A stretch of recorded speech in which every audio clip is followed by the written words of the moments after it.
Hello, my friends, and welcome to Riding with Doug. So the time is at hand, and we're getting close to going for another fantastic ride down to Arizona Bike Week. And we're about a month away. This is the end of February, beginning of March, and we're planning to stay in Arizona the 3rd through the 8th of April. So we're getting ready to go, and I'm just trying to pack everything in and get ready. And so I decided that I wanted to share with you guys some of the things that I like to pack and I think are essential if you're going for a long ride. And by a long ride, I don't mean just like a day thing. I mean, if you're going to spend 4 or 5 days or 12 days out on the road and you're going to be gone for quite a while, then I recommend being a little prepared. And I was always a Boy Scout, so I always tried to pack so that I had everything I needed, and then I tried to carry some stuff that, I just thought it would be a good idea to have in an emergency. So today we're going to talk about the 9 essential things that I think that you should take on every road trip when you're going to go for a bike ride.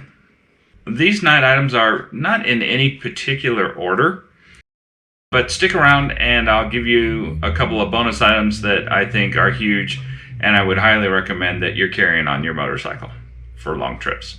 All right, let's jump right into essential number 1. I'm going to start with number 1, but these are not necessarily in any order. So let's talk about a portable battery charger. It seems like everything these days is in need of a charge.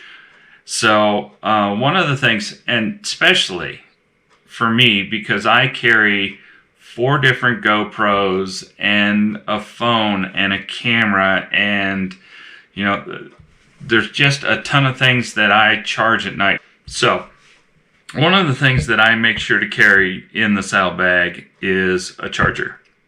And this charger I picked up at Costco. It's very easy to use. It's very convenient. This has 15,000 milliamp battery, and it does very well. So I can actually charge my iPad Pro twice with this charger. So the battery is really good, and it'll last you quite a while. You have 4 lights here on the side to tell you how much battery charge you have. And then you guys know that I love easy. So this one is super easy. Built into the battery itself are your 2 cables.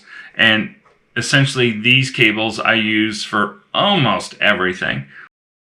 And that is the Lightning cable for Apple and USB-C ports, which is really nice. So I can charge almost everything I own off of these 2 plugs. And if you have the new iPhone, you're only going to use 1 plug because they've gotten away from the Lightning. So the USB-C has become pretty much the standard for most chargers anymore, and this will work out really good. So if your buddy still has an old iPhone, you can do that. And one of the things I love about this charger is it's standalone. So you don't need a cable to charge it. Oh, by the way, if you have a product that doesn't plug into either of these 2, you still have a USB-C plug and a standard USB plug. So you can plug in either one of the cables on these slots on the side and charge absolutely anything you want. So that going forward is fantastic. And what I love about this charger is it's stupid easy to use. Once you drain the battery down, or at night when you go to plug everything in, you just find yourself a wall outlet and plug it right in. So this is absolutely fantastic, and it's reasonable. I picked it up at Costco for, I believe, $60, and it has saved my butt more than once. One of the things that I love about this charger is the availability of the charger. So I can actually charge my GoPro batteries in their charger while I'm riding down the road on the motorcycle. And that's when I probably use it the most, is either a dead cell phone or charging my GoPro batteries while I'm using another set of batteries. And I have like 12 or 14 batteries for the GoPros because I have so many GoPros. So, very handy. You will love the heck out of this. Trust me. Even if you don't ride a motorcycle, this really comes in handy. I have one in my truck and I have one in the motorcycle, and I love them. So, get into that. That's a great choice. All right, right into number 2. And number 2 is a med kit. And I think regardless of how much space you have, I'm a huge fan of carrying a med kit. There are plenty of times, and I hate to say that because the last thing you want to do is have to need a med kit. But there are plenty of times where any kind of an accident is really going to require a med kit. And in this med kit, I carry stuff that are simple and straightforward as well. So a little bit of Bactine, some Band-Aids for that little stuff. You know, it doesn't have to be a wreck. It could be a swipe of a knife that, you know, happens on an everyday basis. So I'm a big fan of the med kit. If you want to check out the video I have a full-blown video on this med kit, and you can check that out right up here. I'm not really going to get into the med kit because that's a whole nother video I've already made. And so if you're interested in that, jump into the med kit video right up here. Okay, moving on to essential number 3. And number 3 is a toolkit. And just like the med kit, I'm not really going to go through the toolkit. I found this case for the toolkit on Amazon, and it was pretty reasonable. And what I've done is it's got 5 dividers, and I've broken them down, and I put basic tools in each one of the 5 dividers. And it's very easy to get to and very easy to pack. It rolls up into a 5 zipper bag, and you can break down all of your essentials. And then I've got all of my tools in here, and you can carry it however you want, pack whatever tools you want. If you're interested in knowing what I carry in this bag, I broke down this bag last year in a video, and you can go back and look at that. I'll also leave a link to it right here so that you can go back and look at this toolkit anytime you want. So that's number 3, and that's a basic toolkit. And you'll notice my basic toolkit, not real basic. I carry a lot of extra stuff. But like I said, I was always a Boy Scout, and I believe in making sure that you have what you need so that hopefully you don't ever need it. So now it's time for number 4. And number 4, I talked about a little bit a couple of weeks ago, and that's the key fob for your motorcycle. And I'm a big fan of carrying a couple extra spare batteries. And in the video, I talked about how to make sure that you have your key fob programmed correctly and you know what that program number is. And yes, you can start your motorcycle without your key fob. So if your batteries die, there's an option to do that. But it's twice as nice just to have the batteries to change them out and get you back on the road in 2 or 3 minutes, and then not have to put in the key code every time you want to start your motorcycle, right?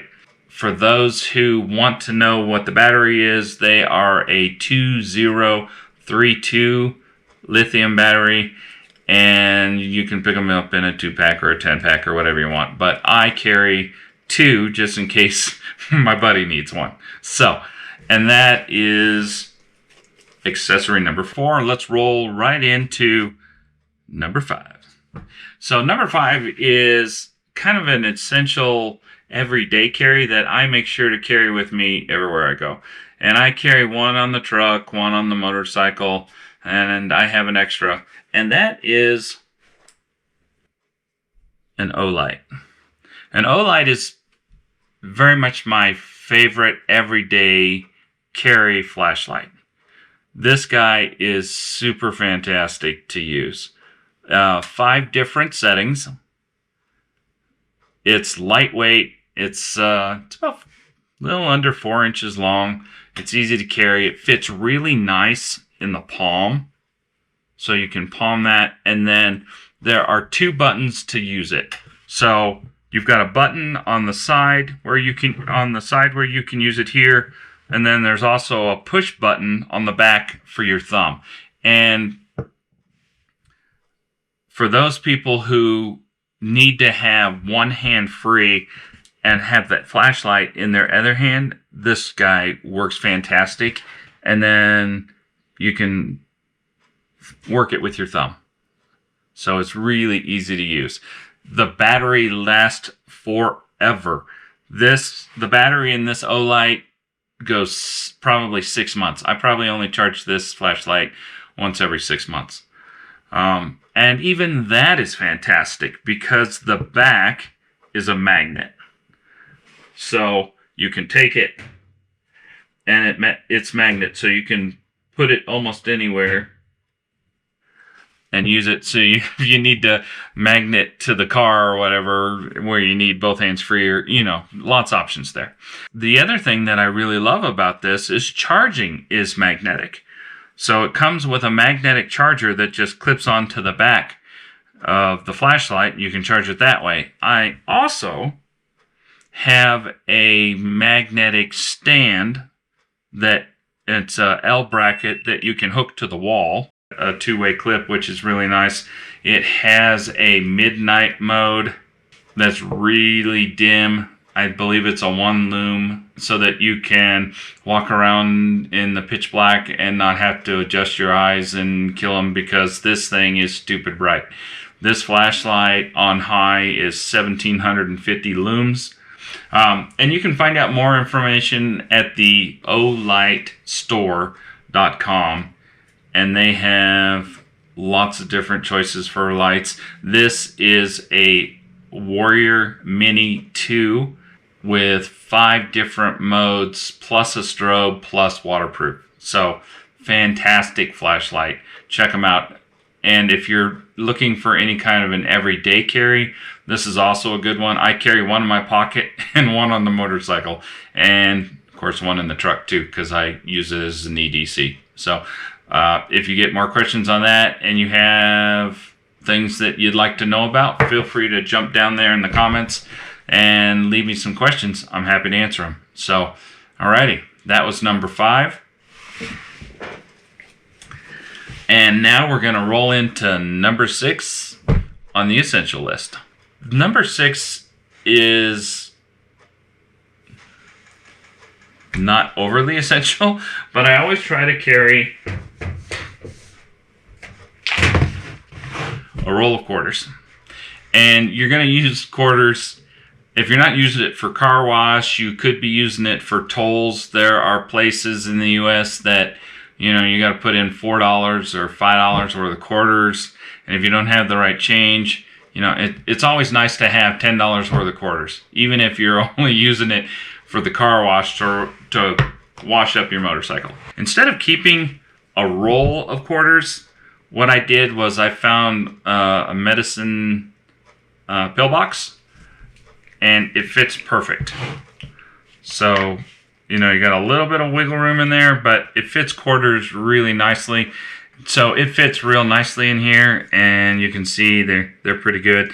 What I like about this is it's easy to get to. And if you have a roll of quarters, but you break it, and then you're carrying around with a half roll, and you're going to end up with quarters all over the place. So this is a nice way to do that. Keeps a lid on it, right? What you'll discover, though, is a full roll of quarters doesn't fit in the one I have. Maybe yours will be a little bit different. So on mine, it fits 35 quarters. It's close to a full roll, right? So that's always an option. and it's easy and convenient, and then you don't have to worry about it. For those interested, I carry this little Tupperware container, and this is where I keep the quarters and a lighter and some fuses. Like I said, if you're interested in that, leave some comments and I'll break down the container for you if you're interested. I like this because it's easy to carry. It locks up, it's waterproof, things aren't going to end up all over your bag, right? So it's nice, and it's not a bad way to do things. So feel free to throw some comments down there and let me know if you want me to do a quick little video on this. I'm more than happy to do it for you. Now it's time to roll into number 7. And number 7 is rain gear. I'm not going to spend very much time on rain gear at all, only because I don't really carry the rain gear anymore. What I do carry is my adventure gear on the long trips, and my adventure gear is waterproof.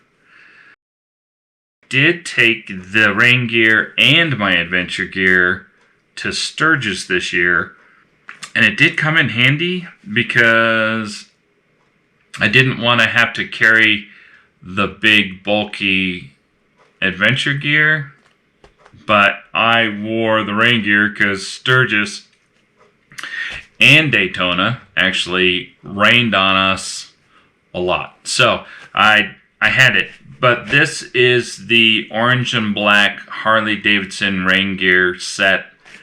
And I mean, it's nice, it's easy, it's portable, it's quick.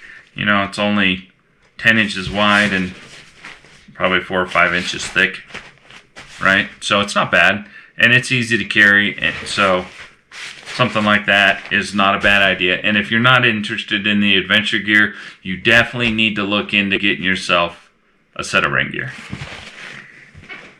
Alright, and that covers number 7. And like I said, that's pretty straightforward and easy. Alrighty, so that works out good. Let's roll into number 8. And number 8 is a spare pair of clear glasses. I have Oakley's, and if you have Oakley sunglasses, more than likely you can actually go in and buy clear lenses for your Oakley sunglasses. And I happen to have an older pair of the Batwolfs that I used to wear as Oakley sunglasses, and what I've done is I've just ordered the clear lenses for them so that at night you don't have to worry about trying to see what you're doing.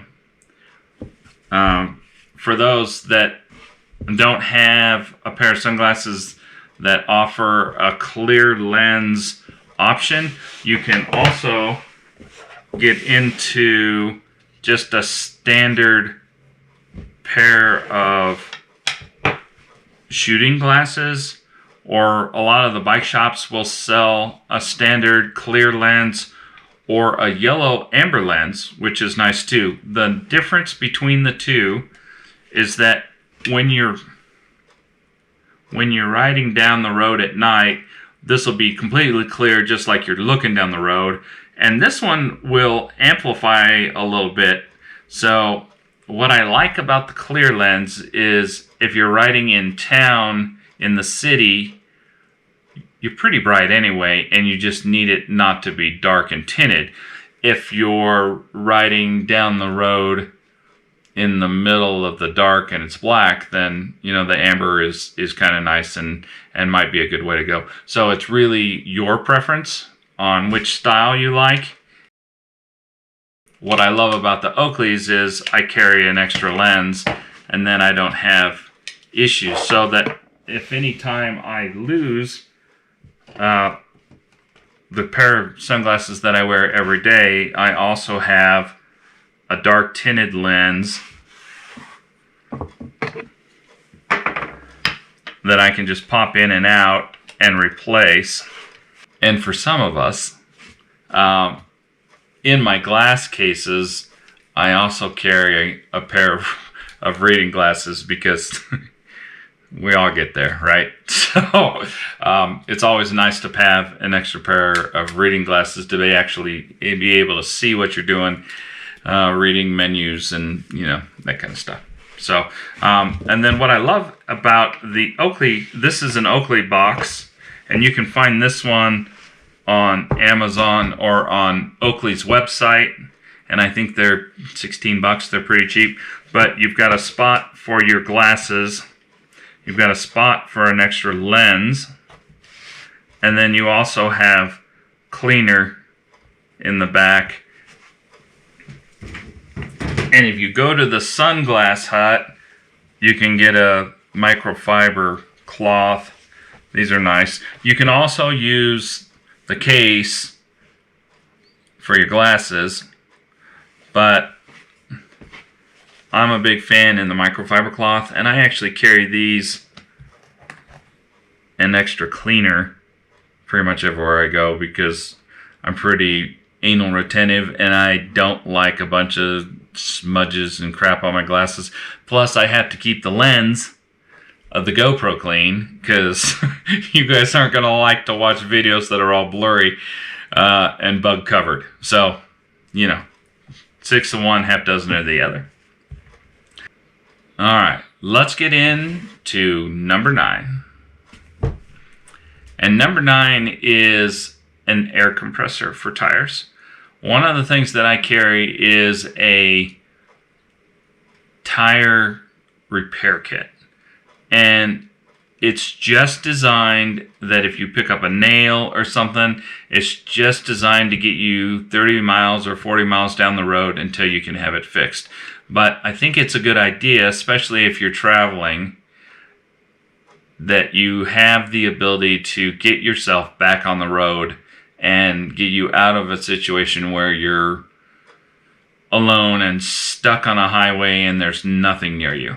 So, and that doesn't happen in the U.S. too much anymore. Usually there's towns and stuff that are all fairly close, but knock on wood, that stuff happens. So I'm a big fan of trying to keep you out of trouble and keep you safe. And so I carry a tire patch kit and an air compressor. And even if you don't have a nail in your tire, sometimes your tires just go low. And I try to pay close attention to keeping the tires at the right inflation so that 1, you don't blow out a tire, and 2, you're not wearing the crap out of that tire because those tires are expensive to replace. Alrighty, so that covers the list of 9 essential things that I think you should carry on your motorcycle for a long trip. And these are just recommendations and they weren't in any order. So, you can take it with a grain of sand and, this is just my recommendation to you to help your trip go smoother and easier and with less hassle, which is really what it's all about. And then I want to give you a couple of bonuses. So, outside of the med kit and readily available at the top of my bag, I carry 2 things that you might need in a medical emergency. And the first one is a tourniquet. And the tourniquets that I buy, you can do on your own. So this tourniquet allows you to wrap your own arm and do it if you have a laceration that's life-threatening.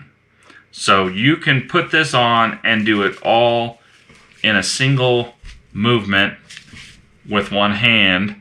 You can put this on yourself or someone that you come across in an accident, and it may very well save their lives. And if you want me to make a video on how to use the tourniquet, I'm happy to do that. It's not really motorcycle related, so I don't know if you're interested in that or not, but feel free to throw in a comment or 2 down below, and if you're interested, I'm more than happy to make that video. So let me know. All right, the other thing that I carry and I think is medically pertinent to have on your motorcycle is a pair of shears. And this pair of shears is made by Leatherman. And I like this because the scissors are phenomenal. It's heavy duty. It's made really well. It folds up. It's easy to pack into whatever you're carrying it with. It just folds open. And it's a really nice solid pair of shears. Plus you do have a glass brake sensor on the back, an eyelet if you need it, and built-in seatbelt cutter. And you don't have to open these to use the seatbelt cutter. So you can just flip around the seatbelt cutter or the glass brake sensor and help somebody out in an instant without having to pull out the scissor part, which is nice too. I think these are huge, and I think they're very helpful, especially in some kind of an accident. You know, you're trapped in the car or whatever. The seatbelt cutter is huge, and it will definitely, I mean, hopefully it never comes in handy, but just like being a Boy Scout, it's always nice to have. That's it for the 9 essential things that you should carry on your motorcycle if you're taking a long road trip, and 2 or 3 bonus ideas, which is always good, right? We try to share the wealth and share the knowledge and protect our fellow riders. So hopefully you enjoyed this video. If you have comments or questions about anything that I've talked about, feel free to put some comments down below. I'm more than happy to answer them or have a conversation with you. It's always good to hear from you guys. I never really know how much you guys like the videos unless, you know, I hear from you. Feel free to leave me comments or questions if you have any. And as always, stay safe out there. I'll see you on the next video.